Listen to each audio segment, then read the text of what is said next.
nyoba GoPro Hero 7, pemakaian GoPro Hero 7 di tahun 2024. Nah, apakah masih worth it? Karena saya masih pakai GoPro Hero 7 di tahun 2024. Jadi teman-teman boleh komen untuk pencahayaannya, untuk stabilizernya, tone-nya. Mungkin di video-video sebelumnya saya juga pernah pakai GoPro Hero 4 bahkan. Ya memang saya baru punya yang 7, ya saya nikmatin aja yang 7. Saya baru punya kemarin yang 4, ya saya nikmatin aja GoPro Hero 4. Jadi ya saya iseng-iseng sambil ngevlog, buat vlog pribadi juga, ya nggak ada salahnya lah. Karena kalau buat saya GoPro Hero 7 ini dari segi low lightnya aja, memang GoPro memang kalau dari segi low light nggak begitu bisa mengcover low light ya. Tapi kalau untuk action cam yang menurut pribadi saya ya, dari sudut pandang saya yang terbaik lah kalau untuk action cam ya. Karena banyak kompetitor yang menyebut dirinya juga action cam, banyak lah, saya nggak bisa sebutin. Tapi karena saya pakainya GoPro, lebih bijaksana saya mengulas dari segi GoPro. Nah, di kompetitor itu banyak yang menjatuhkan GoPro. Kadang memang GoPro katanya yang lama-lama belum 4K, belum 8K gitu kan. Tapi ini yang punya saya aja udah 4K belum ya? Saya juga lupa yang 7 ini. Tapi buat saya aja nih full HD-nya sudah lumayan mumpuni gitu loh dengan video-video yang saya ambil gitu. Jadi kembali lagi sudut pandang pemakaian sih buat kita semua sih. Jadi jangan pernah malu, jangan pernah merasa kualitas gambarnya nggak bagus atau bagaimana, jadi nggak ngevlog karena barangnya sudah terlalu lama atau usang gitu. Tapi buat saya pede-pede aja tuh gitu. Terus dia kan sudah bisa make eksternal gitu. Terus sudah ada converternya juga, udah ada casingnya. Nah ini juga jalanannya berantakan, coba lihat teman-teman juga. Stabilize-nya oke, karena dia hyper smooth, memang hyper smooth aja. Kalau yang ini hyper smooth 2.0 kalau nggak salah. Nah kalau yang 8 itu udah hyper smooth 3 kalau nggak salah ya. 2 ini hyper smooth aja, sorry. Ini hyper smooth aja. Kalau yang 8 hyper smooth 2, jadi gitu. Jadi ya dilakukan peningkatan karena dari segi stabilize itu menunjang sekali. Buat action cam itu menunjang banget dikeluarkannya GoPro waktu Hero 7 ini. Muncullah hyper smooth gitu loh. Nah itu yang menjadikan GoPro ini yang menjadi lebih lebih tambah nilai plus lagi gitu loh. Dari segi pencahayaan oke, dari segi tone warna oke. Terus yang penting bitrate-nya si gambar jadi nggak patah-patah. Kadang kalau teman-teman kan suka pakai merek lain gitu, tapi kok suka glitch gitu, suka patah-patah atau bagaimana lah gitu. Nah karena kalau untuk dari segi video gitu kan, dari segi video itu dari suara, dari gambar, dari pixel gitu, itu mempengaruhi teman-teman. Jadi kalau di dunia videografi, baik bitrate gambar itu FPS si kamera sendiri, bitrate-nya gitu, itu pengaruh kayak megapikselnya si foto. Kalau foto kan karena dia 2 dimensi gitu ya, foto yang diambil tuh pixel yang dibutuhkan semakin rapat itu pixel, gambarnya semakin baik, tidak pecah gitu kan. Nah kalau video tuh begitu juga sama, tapi kalau untuk pengambilan si cam alatnya itu juga dibutuhkan sebuah teknologi yang cukup baik, bukan hanya pixelnya tapi bitrate-nya juga gitu loh. dalam pengambilan itu sangat-sangat dibutuhkan gitu. Kalau cuma gede di pixel, cuma hasil akhir yang gede tapi nggak punya teknologi kayak berapa FPS dia bisa mengambil, berapa bitrate yang dia bisa ambil, terus juga berhubungan dengan suara, kodeksnya, ya itu wah itu luas banget. Kalau video tuh luas. Ini ngambil arah lagi, ini jangan dicontoh nih guys, kebiasaan itu ambil arah. Nah jadi kita lanjut ya, tadi kepotong tuh ada motor yang nakal.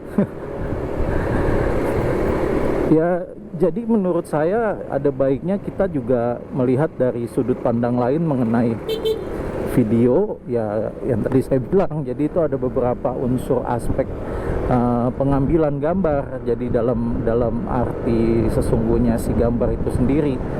Jadi nggak melulu pixel sebenarnya, tapi teknologi lainnya juga harus mendampingi gitu. Ini ngomong-ngomong, jalannya menuju kemana nih? Ntar gue salah jalan lagi. Pulau Gadung nih kayaknya. Muncul-muncul Pulau Gadung nih, gue salah jalan nih. Kayaknya gue salah jalan nih. Kayaknya gue salah jalan nih. Kocak. Tuh Pulau Gadung kan. Kocak.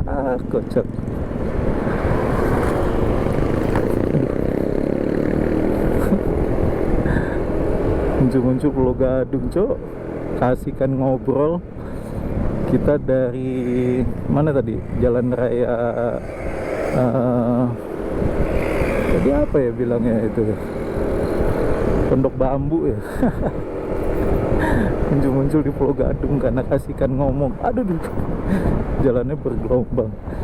Ya jadi kita lanjut lagi membicarakan tentang GoPro. Ini kita harus ke kiri deh cuy. Kanan Bekasi nih setahu saya. Nanti lanjut sampai Bekasi lagi.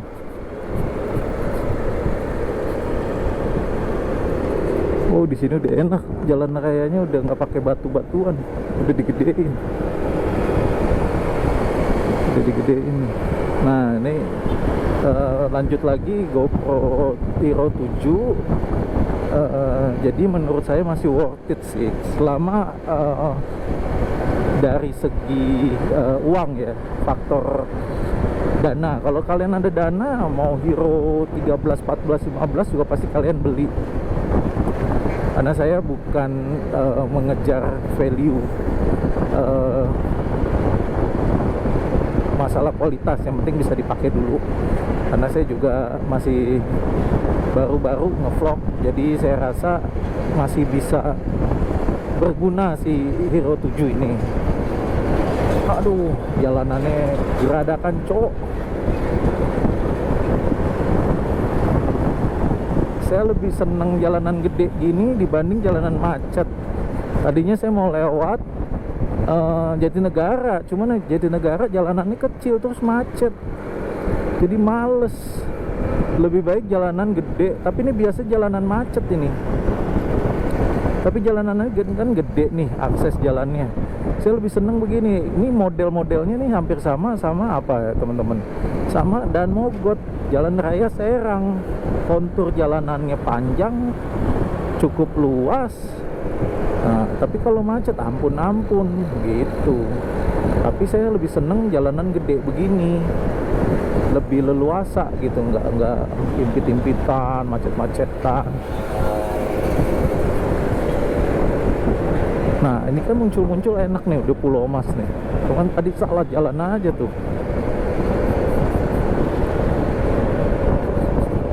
Nah ini kita udah di Pulau Mas. Aduh, semua menuju Jakarta. Yoi. Semua berlomba-lomba mencari uang di Jakarta. Semua mencari kehidupan di Jakarta. Oke.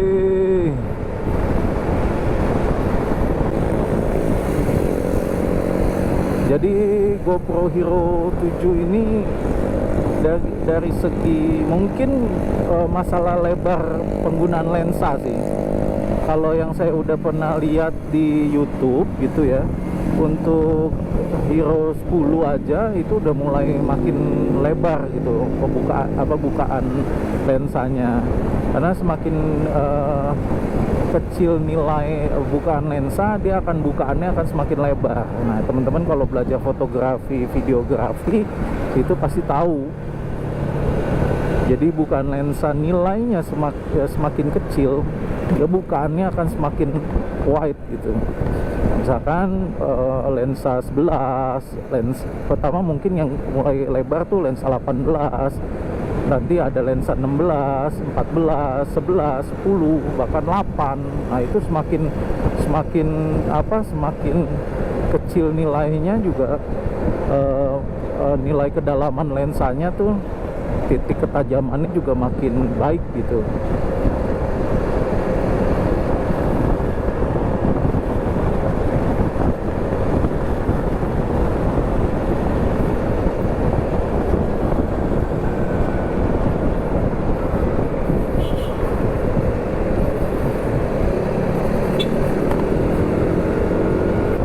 Mohon maaf kalau bila mana ada kekurangan dari setiap review saya, baik kata demi kata, saya mohon dimaafkan.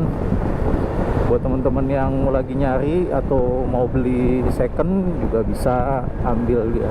Kalau menurut saya sih rekomen mulai buat teman-teman yang ada duit, mulai dari Hero 7 tuh udah oke. Karena teknologinya dimulai di Hero 7 tuh yang hyper smooth, yang seperti saya bilang tadi. Bukannya 5, 6 itu nggak bagus ya. Jadi saya sekali lagi perlu infokan, semua GoPro itu pada zamannya bagus. Karena sekarang aja ibaratnya GoPro 7 di 2024 mungkin banyak yang bilang udah nggak bagus, udah nggak worth it ya, karena udah lewat zamannya. Tapi pada masanya kan oke gitu. Pada zamannya misalkan 13 di 2024 baru keluar misalkan, ya itu oke kan. Tapi kita nggak tahu 6 tahun 7 tahun ya gitulah. Namanya pemakaian itu wajar. Ya namanya udah kelewat masa itu wajar. Jadi teman-teman nggak usah malu, nggak usah gengsi, tetap aja berkarya. Misalkan teman-teman mau pakai vlog motoran, buat di mobil, buat sekedar iseng-iseng gitu ya, itu nggak apa-apa, itu masih worth it kalau menurut saya. Jadi nggak apa-apa teman-teman, selamat berkarya, berkaryalah dengan happy, berkaryalah dengan baik, biar semuanya bisa dinikmati gitu teman-teman. Oke, sampai di sini dulu Rick's Motovlog, izin pamit karena sudah siang sekali, saya mau pulang. Jangan lupa di subscribe teman-teman channel saya, di like, komen-komen, dan kalau bila mana bermanfaat buat teman-teman semua, boleh di share-share ke teman-teman yang lainnya. Oke, sampai di sini dulu vlog saya. Sampai jumpa lagi teman-teman.